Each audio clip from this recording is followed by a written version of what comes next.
Welcome to Blockchain Basement. On today's episode, we're going to talk about how to invest like the best and put your conviction to the test. All this and more on today's Blockchain Basement. Bum, bum, bum, bum, bum, bum, bum, bum, bum, bum. You ready for this? I'm ready. Welcome. If you're gonna screw me, at least pull my hair. Hell yeah. What you got? They could start chopping off fingers. They're like, give me your seed phrase, but I don't know it. Out to give the numbers out. And I was like, no, hang up the phone right now. Or like when it dropped in 2020, was it like exciting? 400,000 to 600,000. The generational signals are now. Level. So I don't even know if we're gonna get back below there, but if we do, that's kind of where we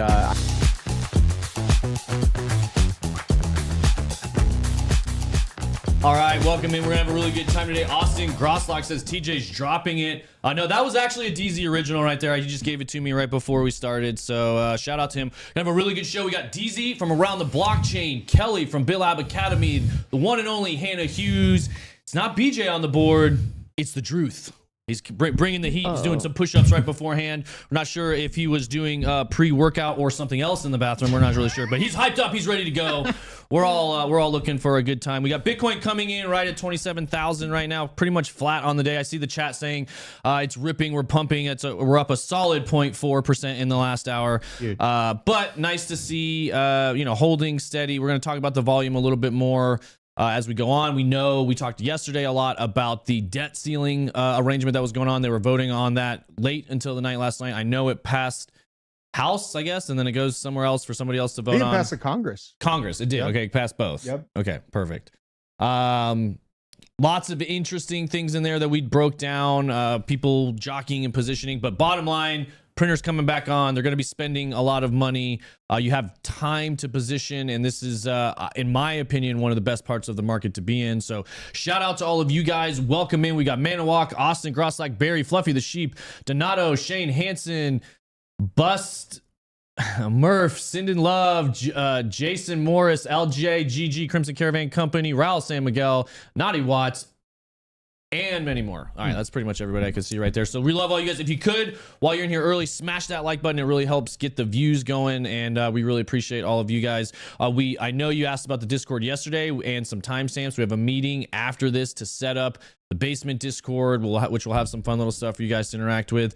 But first, let's look at where we're at in the market right now. I thought this is pretty interesting. Year over year, monthly spot crypto exchange volumes at the lowest level in 12 months. May 2023, only 423 billion.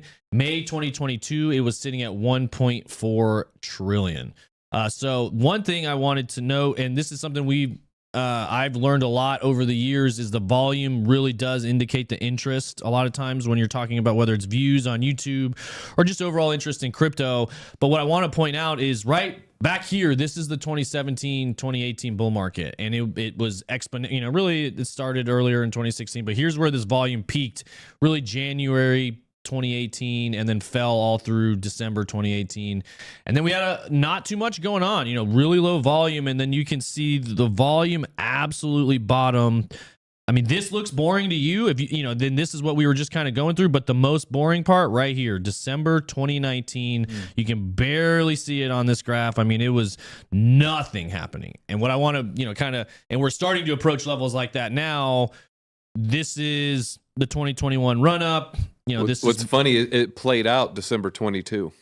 You look, it's drastically lower than the rest. You have to maybe move the screen. Yeah, you're talking December 22. Yeah, look how much lower it is relative to its peers. Yep. And that's basically, we're looking at more or less the bottom right here. November is 2022 is when it was bottoming, and then we built off of that going into January. These would be the last 5 or so green months, positive price action.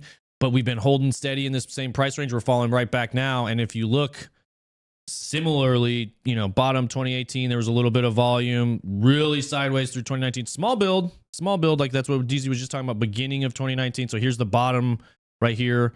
It built early in 2019. This is when it went up to June, July, it went up to 14K here. Went from bottoming at about 4, a little bit less, all the way up to 7 to 10, and then it broke up to 14. And then right here is the no man's land where it sat between 7 and 10 for the whole rest of the year and just bored people out of the market. And then here we go, about May 2020, we had halving. You can see volume starting to come back all the way up, and then we do it all over again, but at higher levels now, which is interesting. So I just wanted to point that out and share with you guys. Like, again, you have time in this market. It's something Fabian was sharing. I have the same feeling. He says, not sure why everyone seems to hate the slow stages of the market. I personally love it. Gives me time to get ahead of the game with no sense of stress or urgency. Trust me, the fast times will come again, and then you will want to slow down and enjoy the peace while it lasts. I think that's really good advice. I think now is maybe the last summer of calm we'll have for 3-4 years. And so this could be the time to maybe see some family, you know, do something. Don't spend all your money. That's what the bull market's for. But this could be the time to build your interpersonal relationships with your family and loved ones. 100%. And Joe, we do see your name. Yeah. I get it. I'm really looking forward to your son's laptop photos. I was going to shout out Joe too. Joe said, I feel like my name never gets mentioned because it's just Joe. Maybe I should change it to catchy. It's Day Joe. No, Joe, we love you, Joe. We love you, Joe. We see show. This is going to be the Joe show from now on. This is the Joe But you know, show. to the point also of what Deezy said, you know, so many people will get so excited about those moments in the market that are like 2020 post the world economic shutdown or 2017, and they forget that the majority of the market, the majority of the time in the market is either frustrating because it's a bear market, or there's a long period of reestablishing trust and optimism in the market, which is you know the boring periods of those building phases. And then we get, you know, about a year, a little under a year that's just truly parabolic. The majority of the market is a boring part, but if you're able to stick through the boring part and identify some good strategy, you're going to really reap the benefits in the exciting parabolic moves. I was listening to a Twitter space last night, and somebody said that this bear market, we haven't had like a boring part of the bear market. Like there's always been something going on, something chaotic. And right now I feel like people are starting to get bored right now. Like a lot of people are like not very confident right now, but that's like the period of time when you need a little bit of money when it is boring. I'm glad it's happening right now because the prices are low and everybody's chilling like for the first time, it feels. Yeah, 100%. The volume's down, the prices are low. We are entering that boring stage of the market. Fluffy the Sheep says, I try to prefer the ones that are hard to pronounce. Yeah, I try to do all of them. Sorry, I missed you, Joe. I figured out that other name, Bust, though. It's not. It's Bust. Bust 'em up, Smurf. Perfect. And when I start to feel like it's a trick and I can't tell quickly, like, and I see the word bust, I'm just like, you know what? I'm just gonna keep moving because I can't figure out what that other one was gonna be. But, Yeah, you don't know where it's going. yeah, exactly. Pun Any Vamper, shout out to him on that one. But what I want to point out here is some other correlations. I'm not a huge correlations person, but this one was very, very close, especially when he's talking about Micron Technologies, which is semiconductors. Do you realize how important the latest uptrend in semiconductors is for Bitcoin? Look at the price action of Micron Technologies, an $80 billion semiconductor stock compared to Bitcoin. This is what I found. It's just very closely correlated. And this NVIDIA is another one a lot of people are looking at that just had an insane spike up.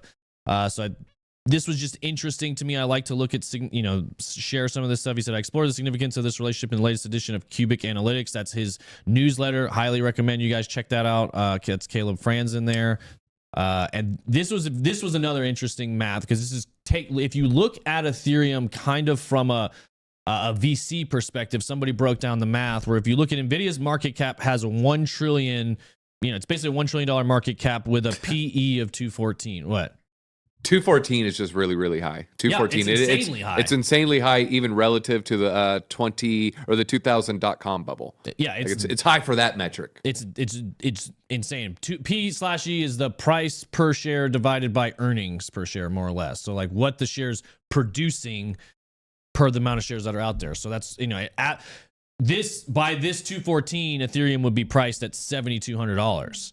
Which is just, if you gold's premium, which I don't know if I'd add gold's premium to Ethereum, but basically they're just taking the same math, looking at NVIDIA's yield at 0.04%, ETH's yield is roughly 6%. You could even, you could call it 4% if you wanted to, and you have ETH as a deflationary asset, allocate accordingly, basically saying if you start treating Bitcoin, Ethereum, a lot of these other protocols, the way that people treat tech stocks. Now, they're not the same. You have to assess them all as what they are. Ethereum being a global computer, it does have a lot of utility. It does produce things. You do get rewards from your ETH, that sort of stuff. So you assess it on that parameter. If it's just a random thing that doesn't really have a whole lot of utility, obviously you can't apply the same metrics to it. But looking at Bitcoin, looking at Ethereum, it's really driving. I don't have anything else to show right this second. It's really driving home the fact that they're, in my opinion, for right now, they're undervalued or underbought. Basically, it's a really good value buy for the price compared to what you're getting in the return for it, compared to anything else out there on the market right now. I mean, yeah, I mentioned it today on stream as well. It's like we have to remember, especially if you've been in the market, in the crypto market for a year, or I mean, even shorter amount of time than that we kind of think that that Bitcoin and the crypto ecosystem is evolving, and it is, but it's like, it literally is like a meme. Like what you think of the smallest meme token is to Bitcoin is to some of these other major institutional, traditional investments. We have, was it 5 or 7 different $1 trillion assets out there? Bitcoin isn't a $1 trillion asset by itself. The entire crypto ecosystem is just over $1 trillion. There's so much room to grow, and we need to, use our skills and our patience to identify what the metrics are that provides us the incentive to and safety to invest in those, because we can forward look on them. Mm-hmm. Yeah. Did anybody else hear about what was going on with the U.S. Bank yesterday? No. Drew, did you hear? No, I didn't. No, DZ, no. So apparently, and then we talked about earlier in this week, expect more pressure on that mid-range bank, smaller banks, basically anybody outside the big four, expect issues.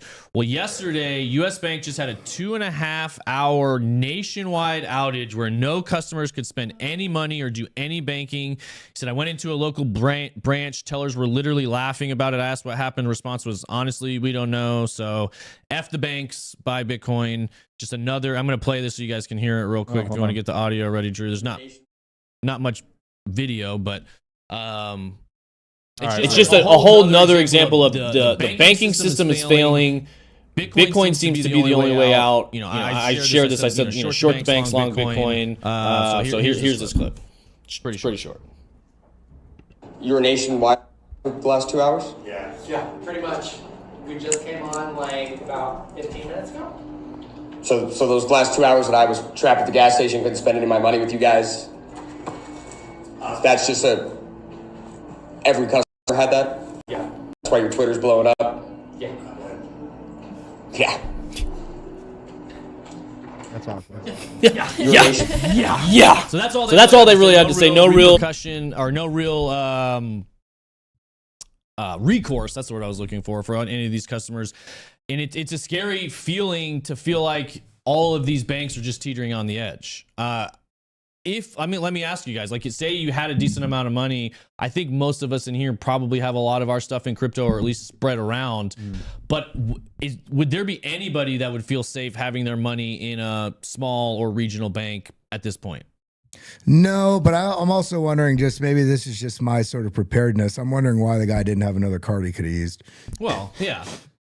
I mean, you could have, but I'm just saying. But no, I mean, I don't. Yeah, I mean, I have Wells Fargo and Chase, and I'm not even comfortable with Wells Fargo. But on the same side, I have bad habits of the history. I've had accounts with them for 22 years or something like that, and so I'm just reluctant to change all my military retirement stuff. So I've just kept it, but I wouldn't be opposed to moving it somewhere else. But I'm waiting. I'm waiting personally until we get more clear regulation about what's going on with crypto, so that it's more clear, like a bank that can actually straddle both lines of the digital asset ecosystem and be a bank. At least having some sort of exposure that way, because I don't want to have issues when I start taking profits out in the bull run of transferring tens of thousands or more when I'm taking, if I do transfer into a bank and then have the bank be shut down my account. That's something I've thought about heavily a lot.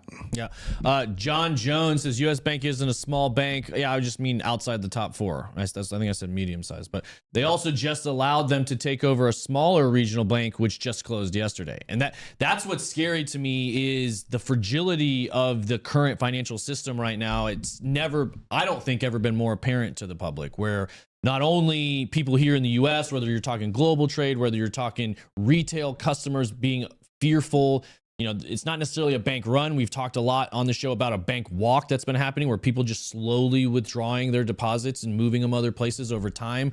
The question starts to become where. We're going to look at some of that stuff. we talk about real estate a lot. There was a big change that just happened in commercial real estate that we're going to look at a little bit later in the show. It's hitting, stock market. It's hitting the silver market. Another interesting one to keep an eye on. A lot of the deposits are not sitting in even big banks anymore. So, and part of what I want to talk about today is what I said at the beginning, the investing with conviction and doing it like some of the best and the brightest minds that have profited the most. We were talking before the show, and really when I first got into crypto, 2016, 2017 is really when I watched it blow up. And then 2018 obviously rode it all the way down. 2019 is what I've been saying that is similar to this part of the market, where in 2019, I felt very, very confident that my analysis and conviction of the trade of Bitcoin was accurate. I felt very good about it. I'd say 85%, or maybe 80%, but not 100%, because there was still a lot of fear that it could completely go away. Something could happen down the line. 2020 happened. I was expecting a huge pump early. It didn't, nothing really seemed to happen right after the halving. So I didn't have 100% confidence. I would say at this point, seeing everything I've seen with the banking system, looking at the math of the national debt and the way they're handling it, in my mind, there's no possible way. And we'll even look at a website called, Priced in Bitcoin or something along those lines that shows all different assets priced in Bitcoin over time.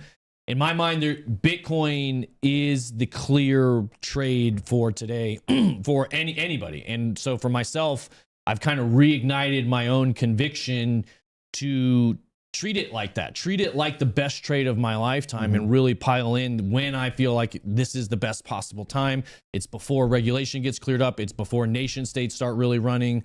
And it comes from really one of the great, if you guys know Stanley Druckenmiller, great investor, and George Soros. And I want to tell a little bit of story here of when Druckenmiller came to Soros with the shorting of the British pound, and kind of learned that lesson. Everybody knows that's really, I'd say that's probably one of the things that Soros is best known for, shorting the pound, making a huge fortune there, among other things. Rounding people up. Yeah, he's done a few things. But here's this. I'm not saying it's the number one person you need to aspire to be like, but trading conviction, I think, is very important. So I just wanted to share this. So this is Will Clement tweeted it. He said, "This is the moment Druckenmiller learned from Soros to bet big and go for the jugular." It says Druckenmiller walked into Soros' office and told him it was time to move. He had held a 1.5 billion bet against the pound since August, but now the end game was coming, and he would build on that position steadily. Soros listened and looked puzzled.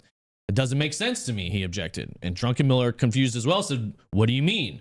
"Well," Soros responded, "if Schlesinger quotes were accurate, why just build steadily? Go for the jugular." Druckenmiller could see that Soros was right. Indeed, this was the man's genius. Druckenmiller had done the analysis, understood the politics, and seen the trigger for the trade. But Soros was the one who sensed that this was the moment to go nuclear. When you knew you were right, there was no such thing as betting too much. You piled on as hard as possible. And it's that last part of the paragraph there where it says he had done the analysis, understood the politics, and seen the trigger for the trade. When you know you're right, there's no such thing as betting too much. And that's what, when it really struck me, like that's how I feel right now with all this analysis of Bitcoin. I feel like, and all of you out there probably are in a similar place. You've done the analysis, you understand the politics, you see the trigger coming, you know this is the right trade. You need to pile in with 100% conviction. And so I'm kind of reignited on that right now of like, I need to, look, I spend a lot of money on things I don't need to spend money on, and I could be putting that into Bitcoin right now, rather than putting it into fun things. So, what you got? Go ahead. Like that. Yeah. Oh, like this. Can you walk us through that? I've seen some comments. People are asking, is that crab and carrots? What you got there? No, so yeah. This is chicken salad with sriracha. Somebody did hit it earlier today. But yeah, I could just be eating a sandwich today. I could be, there's a lot of things. No, I'm saying that is cheaper. That is cheaper than going out to eat. A lot of people, when they work in an office, they leave for lunch or something like that. Did you need all those extra Sonos speakers at your lake house? No, I didn't. That's my thought process when I DCA. Like every week, I'll put in money. I'll check what's down from like the week prior and put in like even little bits, like $10, $20 at a time. But I'm like, if I don't put this money into here, what is it going to go to? It's going to go to like something so stupid, like fries, beer, something. I'm like, I'm going to buy crypto instead. I mean, I go back and forth from New York to Atlanta, and I could come together with the money to have my own spot while I'm back and forth here in Atlanta. But you know what? I stay in the basement in the guest room at TJ's dad's house.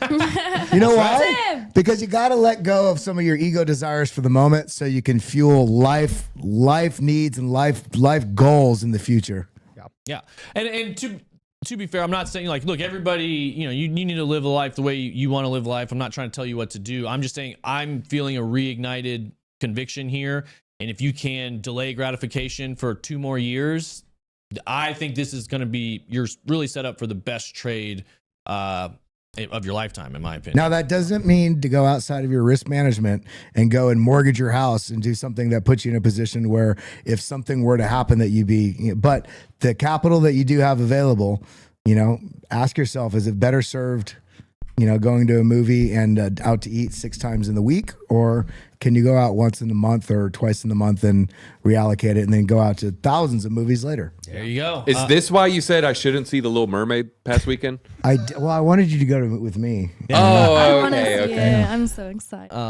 Let's see. Austin says Kelly is a true basement dweller. That is accurate. So, actually, speaking of movies, did anybody see the Nintendo movie? I haven't seen it, but did you see it, DZ? Didn't you the Mario one? Mario movie. Yeah. So apparently, fact check me on this. I just saw this yesterday. I get most of my information from social media, so you never know. But that just passed Frozen for the most highest grossing or second highest grossing movie of all time. What? Isn't that insane? It beat Titanic? Well, I mean, a lot of things are now because the dollars or inflation or whatever. But I was shocked that it beat Frozen. Frozen. When I was in school, they were showing us like every day that the teachers didn't want to do something. We were watching Frozen. We watched Frozen 1,000 times. Weird. Oh my god, That song still haunts me every day. it was like that little time period. I couldn't get away from that I don't think movie. I've ever seen it. You've never seen Frozen? Oh I watched it for the it's first time a good. month or 2 ago. It's good. It's a I'll solid say one. that. The music's it's mid. Solid. When I was little, music. I would have loved it. Okay, well, let me come back. Oh, go ahead. What do you got? Sorry, really quick. I saw a lot of comments about credit unions, asking about credit unions. What is y'all's general? I want to join one. Yeah. I'm not in one. I just haven't done the work. And do you need a invitation? Can you just walk up? Do I have to be in a community apply. or something? Do I have to be a If cop? you're a resident of Georgia, you can go to Georgia's own credit union. Like most counties in Georgia, you can go to. Then that seems like a fake credit union. I want them small ones. You know what I mean? You got to know somebody. Generally speaking, I've never used a credit union either, but most people I know that have had very good experiences with it. It's kind of private banking, so to speak. It's a little bit outside the system. They are still subject to certain laws and regulations that you have to deal with, but they have much more flexibility with their funds than your typical bank does. What up, Justin Eubanks? Welcome in. We forgive you for Shout being out late. to the BitLab crew in the chat with the lab coats. Oh, that's the lab coats. Nice. That That's and what that is. methamphetamine fans. Yeah. It's a little bit of both. Or they're protecting themselves from fentanyl. Yeah. Thanks, Senator Warren. Darn U.S. Is that the citizens bringing in all basement that uniform? fentanyl. It's the Academy uniform, the lab coat. Oh, true. All right, so I've got a lot of conviction on this Bitcoin trade. We've got, apparently Fidelity does too, and I'm going to throw this number out there, and I want to hear from you guys if you believe it's doable, and let us know in the chat as well.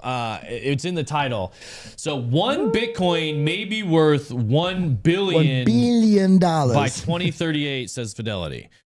Before I haven't read it yet. Before we get into it, what do you think, Drew? Over under $1 billion, 2038. Dude, it's the same thing as XRP to 589, man. If a Bitcoin's $1 billion, like bread is going to be like $20,000 or something like that. Like this would be a hyperinflationary event, and I think that we would go to extreme military lengths before we got to that level. So I basically think that there's going to be mushroom clouds before we saw, something like this happen. So that's just me. So you say pass, and we're talking about 15 years. I would pass. Kelly, over under billion. What do you say? I say under. I think something more realistic would be all the way like, in 15 years, I could see a $15 million to $25 million. I think once we get into, there's obviously a potentiality for it to go up to 500 million or the billion. But I think as Drew perfectly said, there's a whole other world's events going on in that sort of stake. And I don't think you're going to be excited about having $1 billion Bitcoin. And the question is, would you actually be holding it from now until then? I think I'd probably be taking some profits once we got up over the $1 million mark. Oh, yeah, of course. I mean, I'm sure we're going to be doing all sorts of different trades. I'm just curious to think, to hear if you guys think it's plausible. I mean, we're talking 15 years. I mean, DZ, you pretty much in line with them, or you have any different thoughts? I think $1 billion's a little bit much. I just do the math of going back 15 years. That's 2038, 15 years from now. Let's go back 15 years. 2008, it's not that much different of a world. And we've had a rapidly evolving, changing world. It's a little bit of a stretch to imagine that type of scenario. Imagine how many tanks I could buy, though, with $1 billion. Who's in office between now and then? That's the question. Yeah, a lot of things. Hunter. Yeah, a lot of things. Yeah. Gosh. A lot of things are going to change between now and then when it comes to politics, I think, around the world. I think $1 billion's a little bit high, too, in my opinion. I'd be happy with $1 million Bitcoin. And I thought is that by 2030 or 2034? I can't remember. 2032 for the $1 million calls or whatnot. But 2032, that sounds about right with the stock. Are we supposed to hit $1 million Bitcoin now? Aren't we about at that 90-day mark? That bet was lost. That was clearly lost. Yeah, that's so funny. Yeah, I was like, what is he talking about? 90 days. Yeah, that was Balaji I think he was just making a statement, though. Yeah, he was getting he was trying to have positive discourse. Yeah. Mike Reinhardt, thoughts on Litecoin having pump 63 days away? Well, it is the Litecoin having that drives the whole market cycle, right? I'll say this: Litecoin did extremely well after the halving in 2019. So if it's anything similar, there he is. If it's anything similar to what we saw in 2019, I don't hate that trade. Actually, believe it or not, I do think it's also kind of beyond any regulatory bubble as well. Like, it's not going to get classified as a security, I don't think, based on the way it was distributed. There wasn't really a sale. Charlie's dumped. Yeah, I think it's pretty easy to call that one a commodity. So that's another thing that is nice about Litecoin. But it's not necessarily something I want to hold for a long time. Real quick, I'm going to read through this. I'm just curious how they got to $1 billion. So one Bitcoin may be equivalent to $1 billion by 2038, according to director of global macro at Fidelity. He backed up his assertion with a 4-hour BTC to USD chart that combined the stock to flow model with his demand model. Ooh, his patented secret demand model. So Metcalfe's law holds that the number of its users grows linearly, easy for me to say, a network's value, or by inference, the Bitcoin price grows geometrically. So wait, what would that market cap be? 21 million, or it'd be really, what's 21 million times $1 billion? It's 20 quadrillion, I think. Someone check me out on that. But are you serious? You checked that? Well, no, I'm assuming we're going to have roughly 20 million coins released at that time. And then so if you have $1 billion, you have 20 million billion. Isn't that 20 quadrillion? I don't know. It is off the top of my head. Sounds right. I don't really know how many a quadrillion is. It just feels like a zillion at this point. Yeah. This is silly. A quintillion, we'll call it that. I'm pretty sure 20 quadrillion. No, that sounds right. We'll go with it. And if anybody else has better math, we'll go with that. But for now, we'll go with, what'd you say, 20 quadrillion? Mm-hmm. Jeez. Timber's own demand model grows very slowly in proportion to the stock to flow combination supply model. The asset management director's demand model predicts that BTC will reach 1 million by 2030. And on the other hand, the stock to flow combination model forecasts a price between 1 million and 10 million by 2030. So he's saying 1 million by 2030, but then the demand is going to go through the roof based on user activity and network effects, that because the demand is so high, then all of a sudden, it'll go from 1 million to 1 billion very, very quickly. I don't know anything about that demand model. Like I said, stock to flow hasn't even really hit 100%. If we get 1 million by 2030, that'll be impressive to me. But I will say, I'll leave the rest I gotta say about the stock to flow model, I have a little bit of a problem with people's thoughts on it, because nobody ever spoke about the stock to flow model being broken when we were many standard deviations above it. Mm-hmm. And when we've dropped below it, it's like, it's broken. No, it's not. If you're going to have the wild swings above it, you're going to have the wild swings below it. And then the consolidation as we've had, I do think there's still some meat with that model. I do too. I still look at it from time to time. It had been and remained one of the more accurate pricing models for Bitcoin over time. I think it's a relative, stock to flow is a relative theory to keep an eye on.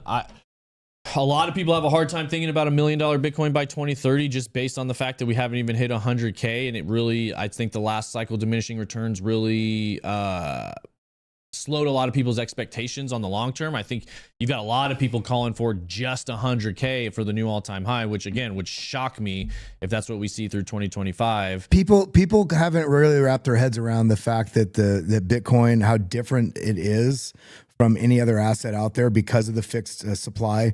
And also, in a way, it's a diminishing supply just by nature of we've already had around 45 million that have been lost forever. So it's like a natural sort of organic burning along the way.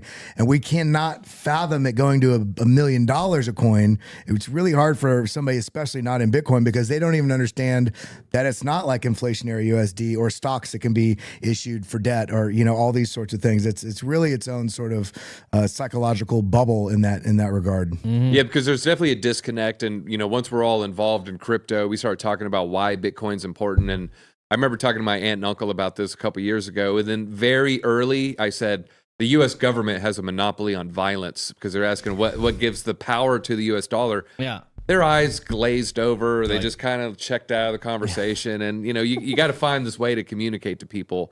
I think people will slowly and surely be led to the same thoughts that we're all having. But you just got to remember it's stepping stones to that. You don't just wake up and be like, the Fed's a scam. You kind of have to build into it. Yeah, 100%. One of my favorite conspiracy theory. One of the favorite sentences I heard and is held true for a lot of different things that I've seen is the truth is learned, never told. So you can try to tell people all day long, but they're going to have to learn, and people learn through a variety of different ways. Some people are good at learning, from listening. Some people have to experience. Some people need to read about it, so everybody's got their own way of learning. For me, I'm a very hands-on learner. I learn best by doing. So the more I just bought it, traded it, grabbed it, swapped it, the faster I learned about this is not as complicated as I thought it was. Yeah. So definitely encourage all of you guys to learn in the way that works best for you. Unrivaled Dre says, Titanic is a big cover-up on how the Federal Reserve started. The real Titanic never sank. It was replaced with a sister boat to sink. All those tried to stop the Federal Reserve. I don't know about the sister boat part, but I do agree 100% on a lot of what you're talking about with the Titanic. Me and BJ have talked about that. Was it Rockefeller or Morgan Stanley? Who is it that didn't? Morgan Stanley. Morgan Stanley, yeah. Both of them. Yeah, had tickets. Yeah, had tickets, were supposed to be on the boat, didn't get on the boat. Canceled last minute. Yeah. I didn't know that. There were and the main guy who was on there that died was the leading opposition to the Federal Reserve. What did turn into the Federal Reserve. I will say this: we've all seen Titanic. You remember Billy Zane? Billy Zane was the bad guy, right? Yeah. I make my own rules by cheating, or I make my own luck. He got his way on a lifeboat. I think those rich bankers, they would have been like, yeah, I'm getting on a boat. I don't think I don't think they would have gone down with the ship. No, but I think that happened. I think the guy that owned 40%, I'll have to double check this. He owned 40% of all the U.S. mortgages at the time. Died. And he was the richest person in the United States and the number one opposition trying to block the Federal Reserve Act in Congress. Was on the boat.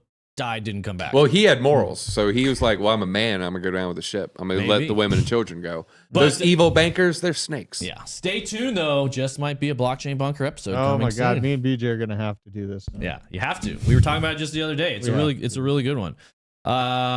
Let's see what do we want to talk about? We'll skip this. My great grandparents died on the Titanic. Well, did they really? I'm sorry to hear that, but I'm glad you found an iceberg and made it here. Holy hell! Wow. Hard grip, but just believe.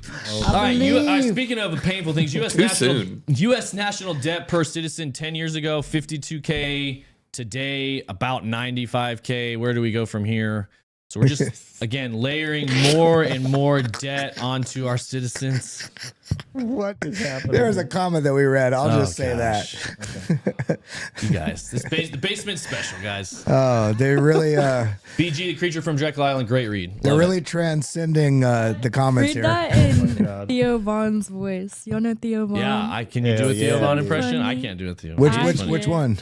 Got the blood of a lesbian, part of a cat. All right, let's talk about Bitcoin. Let's talk top 10 countries for Bitcoin nodes. This is, again, United States. People worried about United States banning Bitcoin, having unfavorable regulation. Don't be fooled. Like, we are leading the charge in going into Web3. We're just not telling the public that yet. US, 30% of all Bitcoin nodes, over 10,100 run in the US. There's some interesting ones on here. China, number 3 there with 1,500. Again, they were... If you ask anybody in the retail, say, "Oh yeah, China hates crypto, right? They banned Bitcoin." Oh well, they're number 3 in running Bitcoin nodes. You know, so and they probably got people in some of these other places too. But Germany was kind of a sleeper for me there. Yeah. I think it's good probably for power. I don't know if it's still that way. I think maybe people would be leaving there recently, but. You got to burn that Russian oil doing something. Yeah, exactly. Russia is on there at number 6 with 4%. UK 3%. Japan 1.9. Just interesting to see. Again, Well, question. Is it true that every node on the Tor server you can't track? Is that true? It's my the Tor understanding network? there's a lot of nodes on the Tor server. could be. I'm not sure. I don't know. Yeah. I try not to go down that rabbit hole because I don't need feds knocking on my door. Let me see. Bitcoin. And Jack doesn't work here anymore, so we lost our resident. What's that one show? Resident Fed. Oh, I know who Dr. you're talking- Robot, Mr. Yeah, Robot. Mr. Yeah, we Robot. lost our Mr. Robot. Hacker So. man. That's a good show. I like that show. Yeah. Hey, let me ask you guys a question because I saw a comment and somebody asked me this on stream this morning regarding Gala. You know how Gala got delisted from Coinbase? I made the comment that anytime if you have your coins stored on any centralized server, you need to be paying attention to all notifications that they're sending out. He didn't do anything that you needed to do, and now it's the V2. And so now is the V1 now worthless? You can't do anything with it. Did he completely lose that value? I don't know. That's a good Brian Brian. question. Okay. He knows a lot about the Gala stuff. I'll check in on that. Yeah, we'll have to look into that. So on that note, we're looking at Bitcoin nodes being run around the world. We know Bitcoin mining, valuable proof of work. But then what do you hear all the time when people talk about Bitcoin mining, Drew? Killing the whale. Yeah, exactly. It's Bad for gonna the- melt the iceberg. Yeah, you're gonna boil us all. Yep. So just a little context for you guys.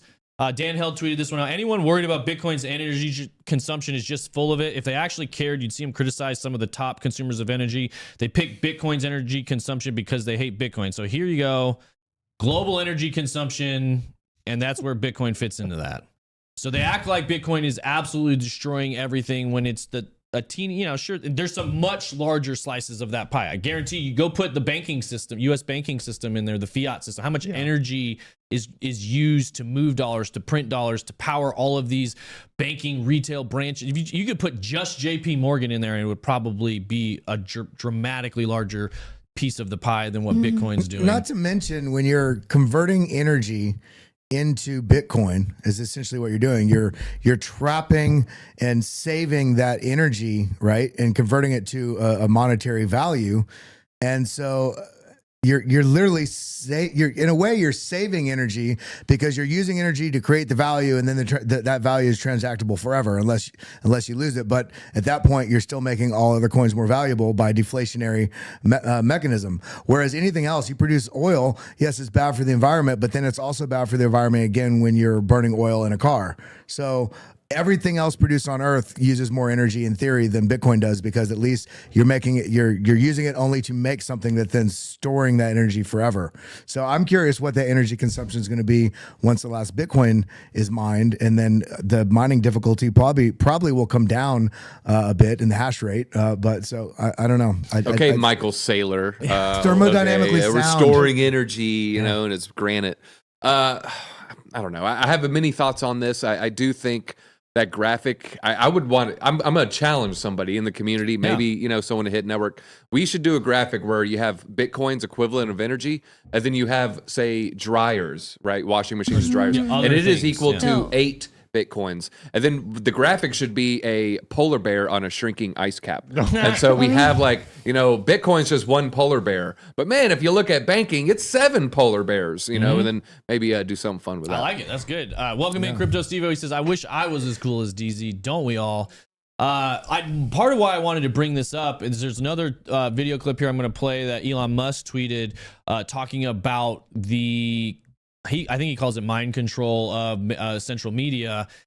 And that's the point I'm trying to make, that they do this with the Bitcoin is bad for the environment message. They don't ever show this, but they'll repeat over and over and over loudly. They don't ever show this graph or anything close to it. They don't ever give any actual contextual data points. They just say Bitcoin bad. Uses a lot of energy. Criminals are using it, and they just pound it in your head over and over and over and over until eventually. Most people, their main talking point about Bitcoin is like, oh yeah, I know, I've heard of Bitcoin. It uses a lot of energy, right? And it's like, well, yeah, it uses energy, but it also does some amazing things. You know anything about what it does? Like, no, I just heard it was bad. And it's like, okay, they just say it loudly and repetitively over and over and over until enough people believe it. Yeah. And so here, I want to add just one thing before we get into this. Mhm. There's a congressional hearing that just pulled the actual resources needed to build one electric vehicle uses 6 times the amount of resources as building one traditional gasoline vehicle. Just cleared that up. So I just want to give some context. All data's fake. I want to see that though. I do want to see that. I'll I watched a good documentary, and there's an argument to be made on the cost of research and development over time and some of that stuff when it comes to different types of energy sources. That being said, most of what we've done so far hasn't proven to be much more efficient. I wonder, because just for me, that doesn't pass the sniff test when I think of the gigafactories and how efficient those might be compared to something overseas. And maybe, I don't know. I want to look into that, it's though. Probably from the logistics of moving the raw materials across the water in transport is where I'd imagine that you end up losing a lot of What about the Shanghai plant? I don't know. Shanghai. Well, you still have to transfer it over to its main market where it's being sold. So it's moving stuff around that ends up causing a lot of the stuff and getting it out of the ground and all that. You can there's a lot of different ways to look at it. If you look at the entire process, so generally speaking, it does end up taking more. However, you're making progress in those technologies, so you're playing the math that, like, yes, it might take 6 times more now. 5 years from now, it takes 4 times more. 10 years now, it takes 2 times. But in my mind, that doesn't pass either, because in my mind, there's more raw resources building not a steel, but a traditional vehicle when you look at the engine and everything else versus the 20 pounds of lithium. With the frame is lighter, this is lighter, everything's lighter on the Tesla. So to me, it's just like, well, wouldn't a Chevy Avalanche be more of an impact on the Earth's crust? Not when you consider what it takes to get the lithium. That's what he's saying. How much machinery? Yeah, but that's little kids' hands. What are we talking about? God. That's not a lot. That's not a big environmental. Too, once you use the lithium in the car, you're only using it. It only has a lifespan for so many years, and then there's no way to safely dispose of it anywhere as well. So then you have the waste. I push back on the no disposal lithium. There's a lot of smart people working on solving that issue right now. And I predict by the time these Tesla batteries are running out, they're going to be able to replace them, or just put in a little bit of effort, and then you got yourself a brand new battery. That's basically what I'm saying. That's what you're betting on, that the technology catches up over time. Basically, that's what you're betting on. So far, it hasn't, but maybe it will. And I've looked into it a few different times. I don't have all the data in front of me right now, but I've watched 2 different documentaries and kind of read through the documents that came with it. And to me, it was like, okay, this is gonna take, like, if you're looking at specifically solar and wind that got a lot of hype for a long time, it's just like, those are a long ways out. Maybe you can, the biggest issue with electric is the battery storage. You lose so much in the battery storage. Maybe now that they're getting better with batteries, that's the main thing Tesla's been working on, is not losing the energy. It's not necessarily generating it. It's once you have it, how do you hold on to it and then not let it get wasted? Yeah. They've made a lot of progress with batteries, which once that catches up, solar gets a lot more interesting. But again, it's gonna take a while. Some of you guys may have seen this clip before. It's been around the internet. It's nothing new. He tweeted it not that long ago. I just kind of wanted to reiterate it if you haven't seen it. This is basically, where news clips are saying the same thing all around the world at the exact same time. On different types of bias too. It'll be Fox, CNN. It's like it's ubiquitous across everything, even when you think they're going to be different. Yep. Exactly. And this is part of this is a result, again, of centralized media. You've got local cable networks. Obviously, one story gets pushed out to all of them. They're just reading from a teleprompter. But it really makes it makes it very clear that there is a unified message if you ever didn't understand that before. Headley. And I'm Ryan Wolf. Our greatest responsibility is to serve our Treasure Valley communities, the El Paso, Las Cruces communities, Eastern Iowa communities, Mid-Michigan communities. We are extremely proud of the quality, balanced journalism that CBS 4 News produces. but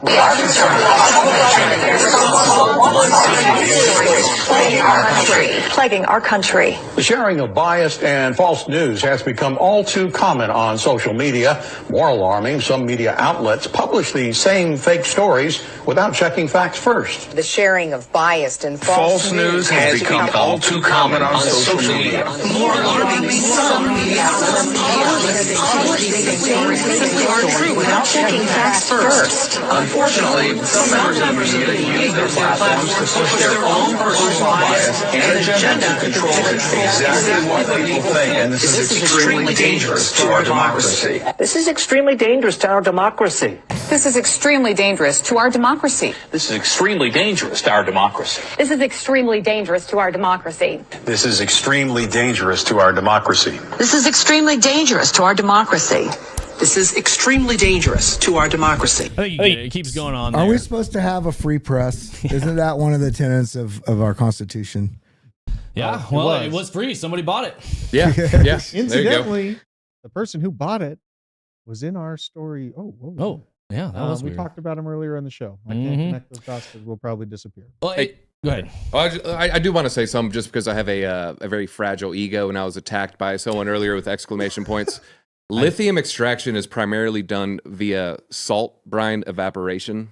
The little kids in the mines, that is not where most lithium comes from. And so I do agree that is a terrible thing, but I feel like in people's minds, all lithium is made that way. Well, the reality is the majority comes from sunlight evaporating water.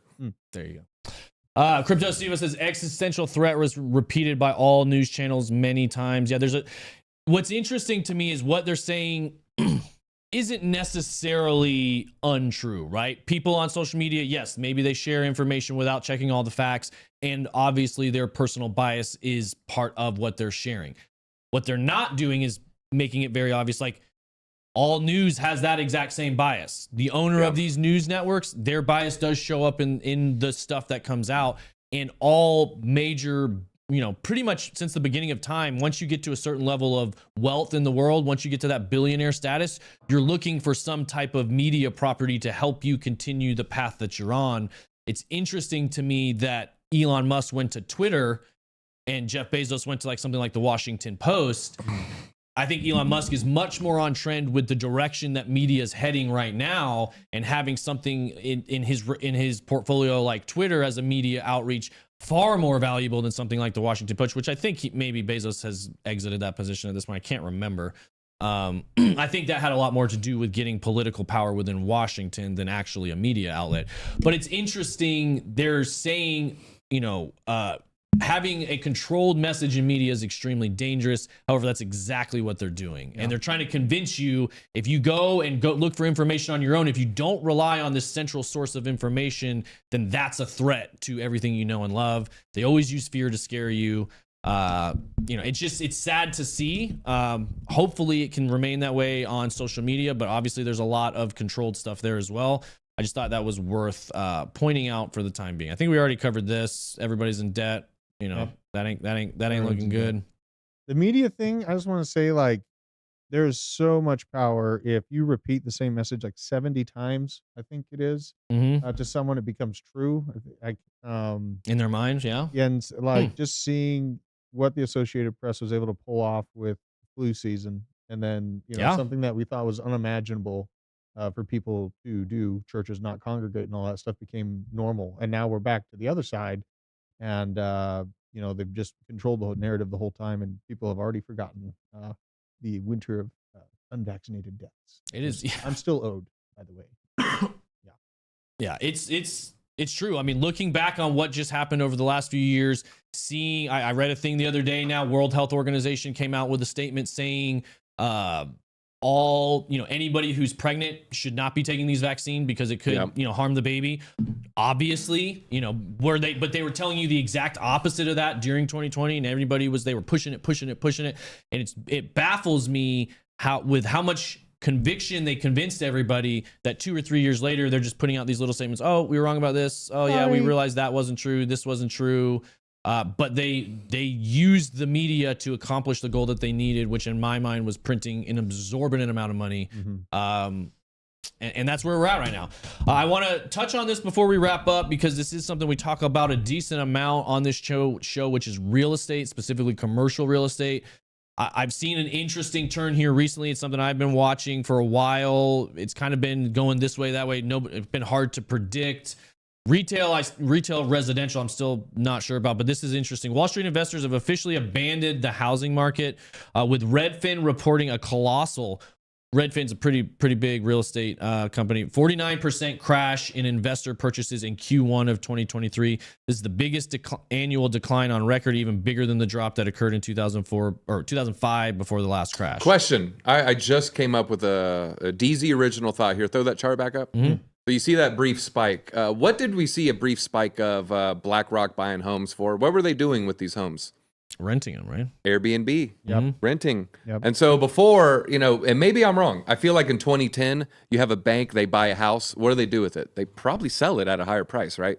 I feel like there's this new paradigm with rentals and Airbnb where you have people investing in homes for long-term holds. So maybe you see that giant spike. They're like, we have capital. We deployed for homes. We now have 25 homes. Well, now we don't need to buy any more homes in 2023. 100% true. And so, are they dumping these houses? I think they're selling the houses much more frequently in 2002 when they have something on their balance sheet versus 2022. 100%. Yes, I agree with that. Bam! DZ original thought. What do you think of that? I'm sifting through the noise to bring you that, that download of calmness. That is 100% what's happening. We have part of that real estate's Adam and Bo that work here. We do a lot of real estate. Part of what they did was go find, negotiate and contract good homes, and then just wholesale that to a hedge fund that basically they would say, look, we'll buy this at this price for this number anywhere in these zip codes. And slowly but surely, exactly what is reported here. And they used to have about 6 hedge funds that were buying like anything, they'd buy it.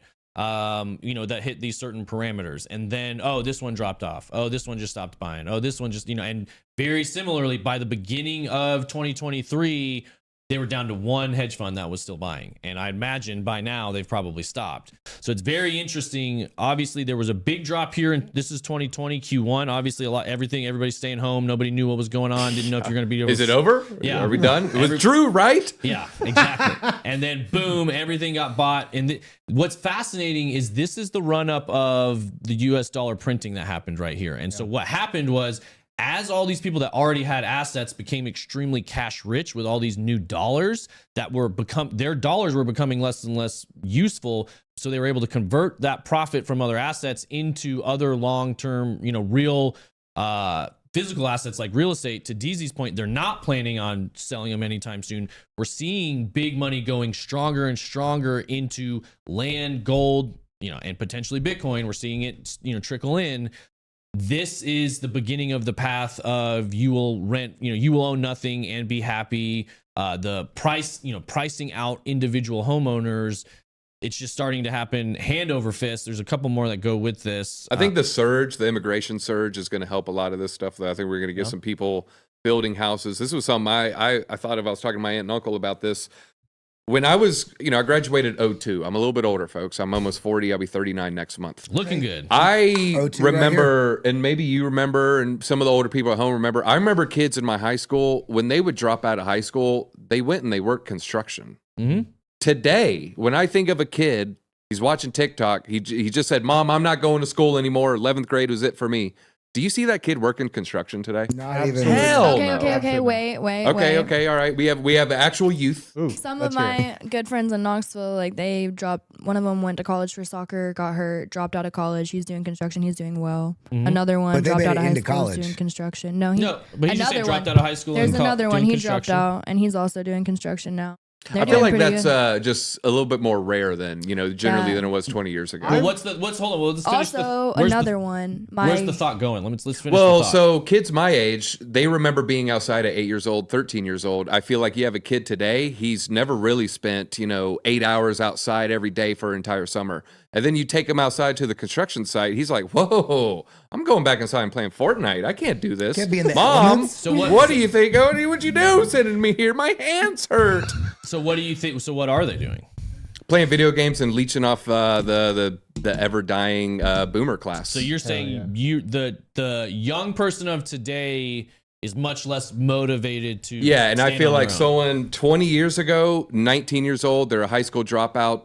This percentage moved out of their mom's house and they're working on their own. Now it's this percentage. Yeah, But I feel like, and I don't know. they're this, trying to be on Twitch now. That's a good point. But I feel like the same thing would have probably been said about us by people that were older than us when we were that age. That's where I was going. I was like, I kind of feel you there, but at the same time, literally last night I was talking about something like this. Ali and I were walking, and I'm like, am I just getting old? Like, am I just being like, kids these days? Yeah, I think it's a I don't little know. of that. But I would slightly disagree, and only on this, because high school dropouts used to be able to get good factory jobs 40 years ago. right, And yeah. so I think back then, like, it was no big deal if you dropped out of high school. You end up like climbing the corporate ladder of Firestone or something, yeah.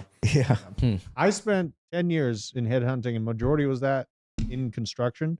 And it was basically pulling at it. It got to a point where I was running out of new college grad interested people that were willing and capable of showing up to the job site, being project engineers. You lay out a beautiful path for the career, start out at $70K a year. You're not even done with college yet. Just show the hell up and get it done. And it became basically impossible. We started AGC, Associated General Contractors in Denver, to try to expand it. We started hitting the ground and going to people in person and handing them pamphlets like, hey, this is how much you can make a year, literally, if you just get into construction. It became impossible, a nightmare. And basically I feel like when the superintendents of right now retire, this country's screwed, because there's no one that has that knowledge that's on the job site. And now you have failing infrastructure from it. So. I feel like the pendulum is swinging though, and I think it's going to DZ's point, to the not know how to really tackle life. Things have gotten much too easy, and it kind of alludes to that. I don't know if it's a statement or a metaphor or a proverb, whatever, but hard times make strong men. Strong men make good times. Good times make weak men. Yep. Weak men make hard times, and the cycle goes like that. I think we've been living it because, if we think about it, it's kind of the way the government has shaped the economy, because they've been more concerned with having strong economy versus having a healthy economy, and this is why we're battling every. We've had 78 increases of the debt ceiling. From the 60s to now, we're having all this issue. We had this total boom cycle, in all of the 2000s up to 08, then the crash, and then the huge boom from 08 to the pandemic shutdown in 2020. And now people are still kind of on this, video games, like you said. Like when I was a kid, my mom was like, summer, we had to be outside until the lights came on in the street. We had to play. We had to entertain ourselves in nature, right? And now I think the pendulum has swung the other way. But I do think that, unfortunately, it's just part of the cycle. Things are going to swing back the other way, and people are going to have to realize life isn't free. Life costs money, and when the hand that feeds starts having to close the fist a little bit, people are going to have to realize you have to step up to the plate and take some jobs or do things or get creative and find ways to actually meaningfully make money. And unfortunately, if you don't do it before then, you're going to do a bunch of stuff that you don't want to do, and life's going to be hard versus being in this cycle now, especially if you're investing in Bitcoin and crypto, then you're already taking the steps. 100% great. I agree with both of you guys there on that, and really glad you shared that. Like you said, I don't know what it is, metaphor, saying, proverb, whatever, but about the good times make strong men, yada yada. But what I feel like we just went through, good times make weak men, which is I feel like is kind of where we're at right now. We're about those weak men. We're about to enter some hard times. If realistically over the next 10 years, if the economy keeps going the way we're looking at it, and hopefully. The people watching this, you guys out there, men and male or female, these times we will be the leaders that are coming out of this and leading into the next generation. Hopefully we can rise up and be the leaders right now. Yeah, you only have to be crazy for about another year or so until your friends and family are going to start looking at you like all this time you've been spending watching these shows. They're going to be like, oh, you were doing something meaningful. Yeah, when's the last time we've had a hard time make tough people ever? It's probably been a while, right? Like, World War II, every probably. generation needs that. World War II, Vietnam. Era. Yeah, we need like a nuclear winter for just like 1 year, get us real tough. I want teenage boys in the streets hunting wild cats to feed the family. Yeah. Can we snippet that? I want people eating squirrels and stuff, and then we'll have good times. We're gonna snip that. Just easy. I want teenage boys in the streets. Oh, God. Not on the same day as Hunter Biden's laptop. Different stream. Real quick, we got 420 people watching live right now. You guys know 420 is the like goal for every single episode. So if all of you guys that are watching do pause, or don't pause, keep watching, but stop what you're doing for 1 second, hit that like button. We can get to that 420. Uh-oh, you might want to jump in. It doesn't just help this channel. I say this on my channel as well. Any crypto focus stream that you participate in, hitting the like button, subscribe, dinging a bell, you're literally participating in letting one of the newest mainstream media outlet, which is YouTube, you're letting them see data that people are interested in crypto, and you're helping support the crypto community. So real quick, we're going to go through these last few stats but some of them mostly about real estate, just to kind of back up some of these other things we've been looking at. So Blackstone, not to be confused with BlackRock, pivoted aggressively away from office. So now this is commercial specifically. Their $585 billion real estate portfolio is now only 2% office space, compared to over 60% office space just 10 years ago, the kiss of death for offices. So less than 2% right now for that one. Let's see, this was an interesting thing to me happening just the other night. Almost 6% of the entire silver inventories in the registered categories were transferred out, more than 1.7 million ounces, leaving only 28.1 million ounces left, backing all COMEX futures contracts. Tick-tock. If you guys know futures contracts, where these are really just, if you hear the term rehypothecation, these are people making bets on prices of assets in the future. No actual delivery generally happens. Contracts get rolled over. But the problem now is it's all paper. And there's way more paper on account, on record, on the ledger than there actually is silver in the vault. And they say Bitcoin's fake. Right, exactly. So when people actually start withdrawing this stuff, other people are like, oh, well, what if maybe we should let's go ahead and withdraw a little bit. Yeah, let's go ahead and pull. And then it's a very similar situation as a run on the banks when the underlying asset that's getting bet on comes into question. If it's actually there, it can all unravel very quickly. And there's several things, we've got commercial real estate sitting on the edge of a bubble. We've got a lot of stuff going on with the regional banks and silver markets, and a lot of things all bubbling up right around the same time. Which is fun. Oh, also, I don't know if you might want to check your SNEC there, DZ, but SNEC's been hammered here in the last. Yeah, what is it down? Oh yeah, no, I've been preaching profits and taking profits, and I told Steven Pelosi or whatever to sell at the top. I'm gonna ask him. Yeah. Did you listen to DZ? So I want you all to look at this right here. Pull up that chart again. Yeah. Knowing nothing about anything in technical analysis or anything. If you're ever trying to figure out, what's the top end? Should I take profits? The easiest, most simple thing you can do. Looking at that, you see the high.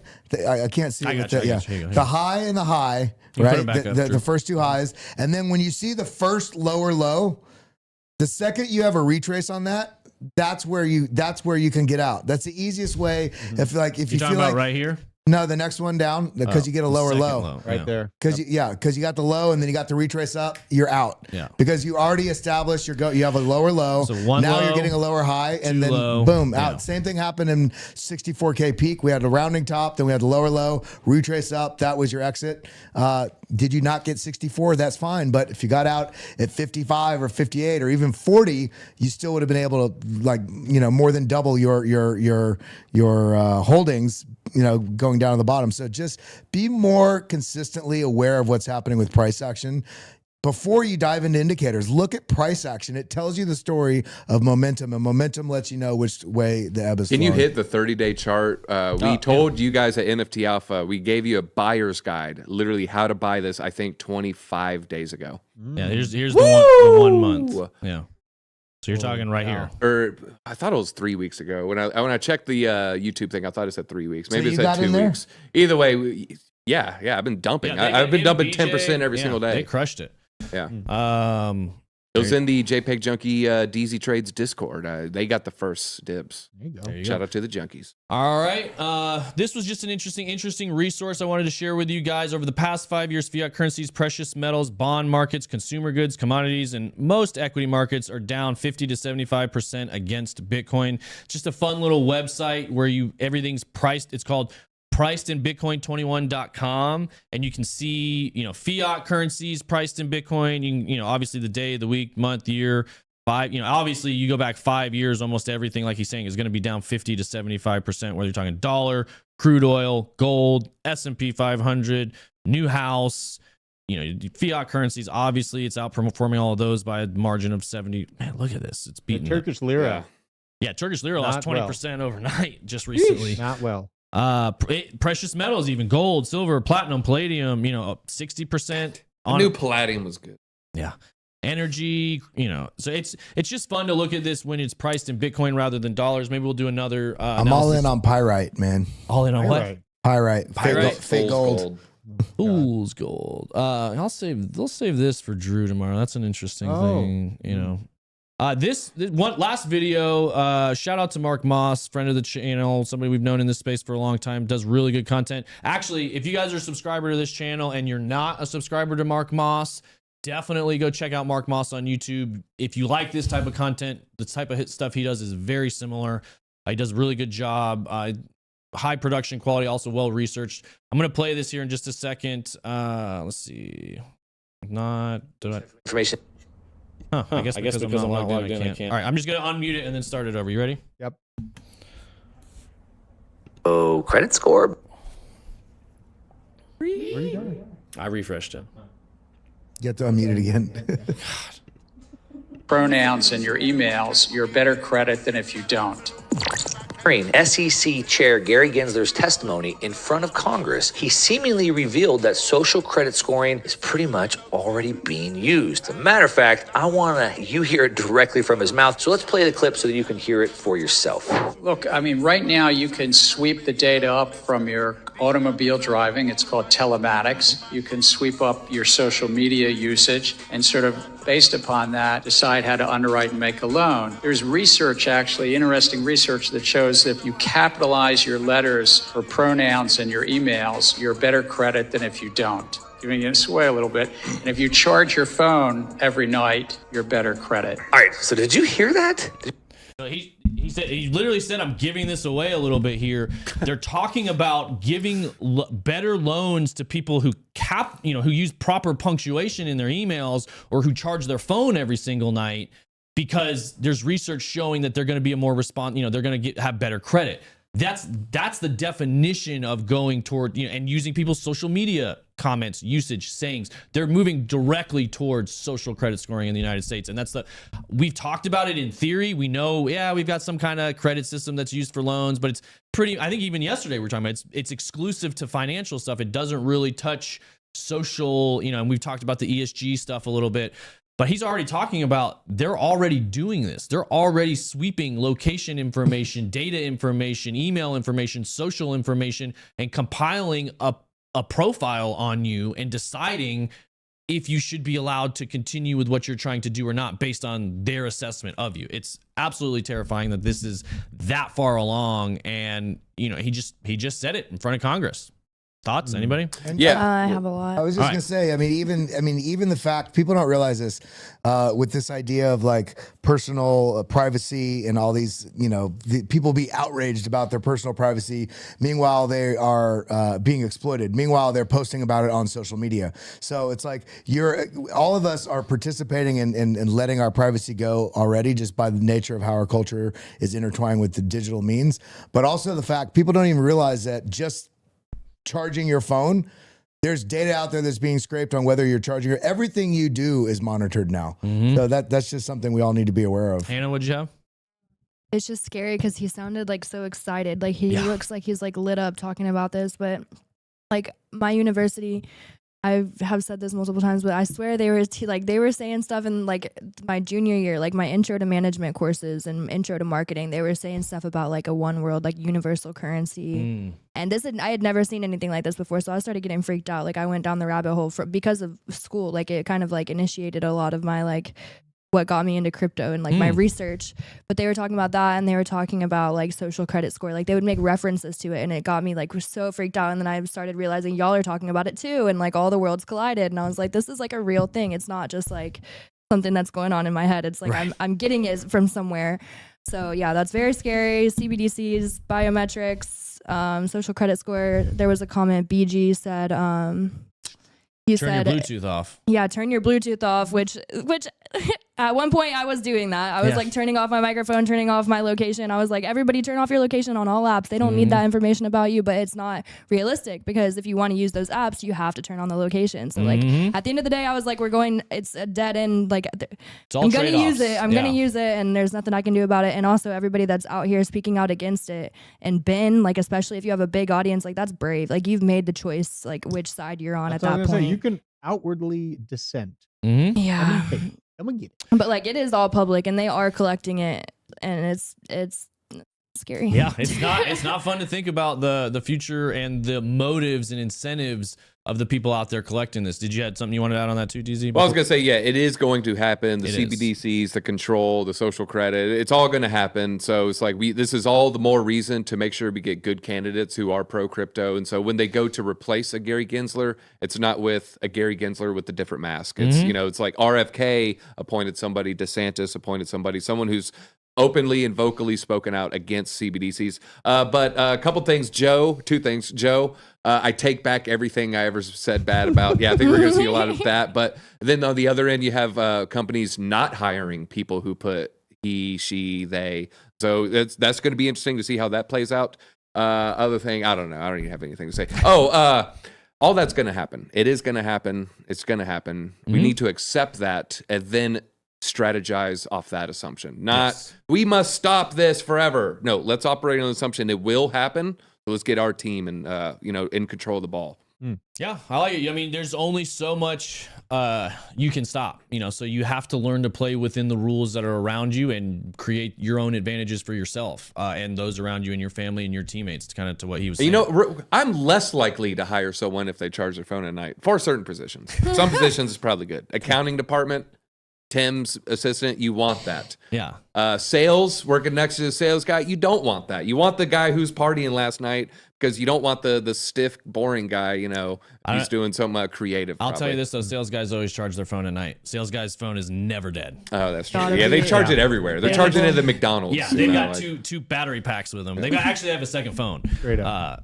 All right, that's all we really have time for today. I will leave you with a little teaser that Drew is going to hit you with tomorrow. This is some of this. I like doing some of these deep dig kind of stuff, so I won't. Here, let me hide it a little better. So here we go.